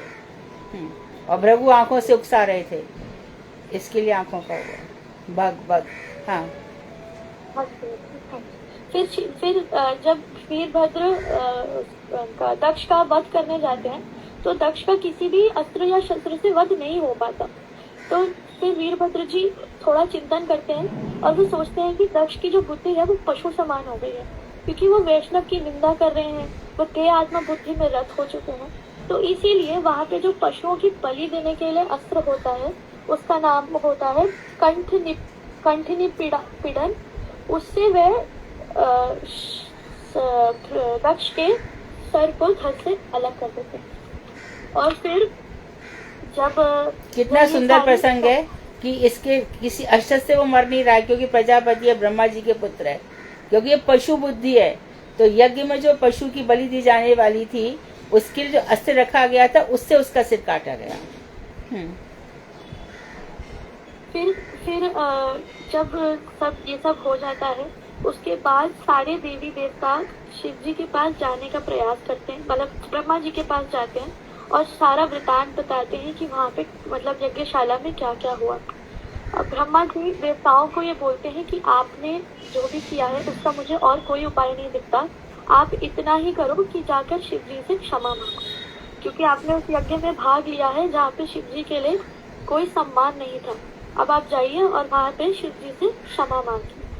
उसके बाद चौथे स्कंद के छठे अध्याय के 9वें श्लोक में बड़ा ही सुंदर कैलाश का विवरण है, बहुत ही अच्छा है।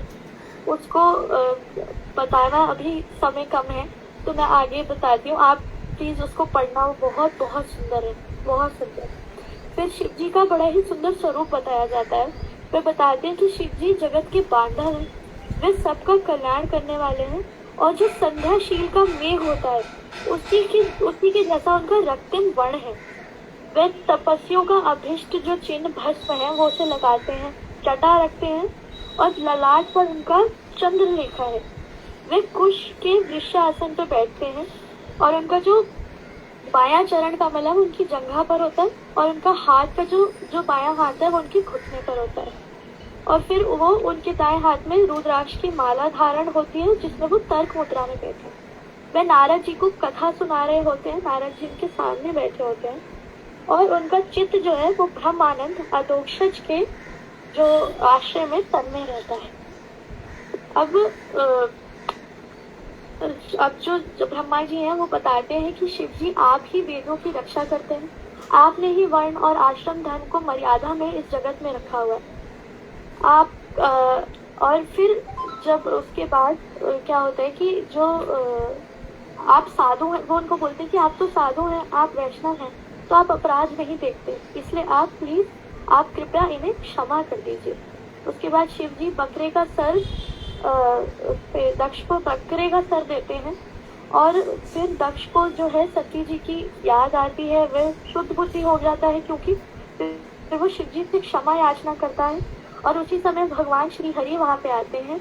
अलग अलग देवता ब्रह्मा जी, नारद आदि सब भगवान की बड़ी सुंदर स्तुति करते हैं और भगवान अपने ही बारे में बड़ा ही सुंदर वहाँ पे श्लोक बोलते हैं। श्री हरि बोलते हैं, उसका अर्थ मैं बता रही हूँ कि हे दक्ष, मैं जगत का परम कारण, आत्मा, ईश्वर एवं साक्षी स्वरूप हूँ। मैं ही स्वयं प्रकाश, जड़ उपाधि, शनि एवं अप्राकृत वस्तु हूँ। मैं ही गुणावतार ब्रह्मा और शिव के रूप में प्रकाशित हूँ।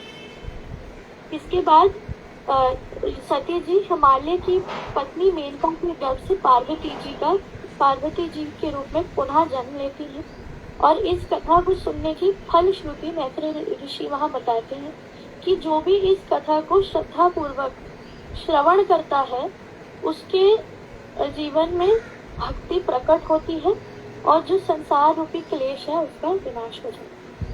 हरे कृष्ण। बहुत सुंदर, अच्छा प्रयास किया इसने। 4-5 अध्याय से कथा निकाली और प्रस्तुत की। बहुत सुंदर है। इसने स्तुतियों पे ध्यान ज्यादा दिया। थोड़ा सा कथा भाग और आना चाहिए था तो कथा और भी अच्छी हो जाती। कथा भाग थोड़ा कम रह गया, अदरवाइज बहुत बढ़िया था। आगे के लिए कथा सूत्र भी रहे, है ना। स्तुतियों का तुमने वर्णन किया, तत्व भी बताए, सिद्धांत भी बताए। बहुत अच्छा, बहुत सुंदर। आज थोड़ा सा भागवत धर्म पे विचार करना था, कर पाएंगे कि टाइम हो गया है? कल का जो प्रसंग था आप लोग करना चाहते हो 5-10 मिनट? 4:45 होने दीजिए, अगर कोई बोलना चाहे तो।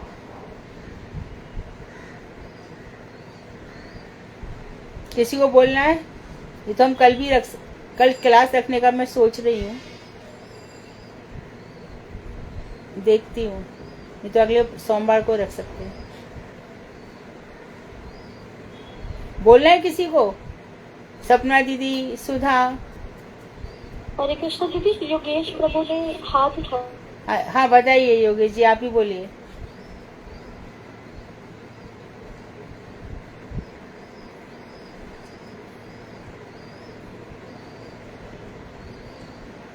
बोल रहे हैं?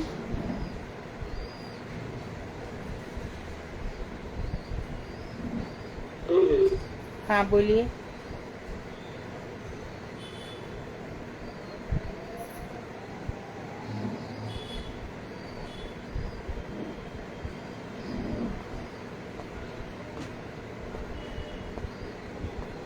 मना कर रहे हैं दीदी वो। नहीं बोला उन्होंने? अच्छा अच्छा, हाँ ठीक है। तो क्लास को विराम देंगे। वांक्षा क्लप्तरु वैश्य कृपा सिंधु बेवचा पतितानां पावनेभ्यो वैष्णवेभ्यो नमः। हरे कृष्ण।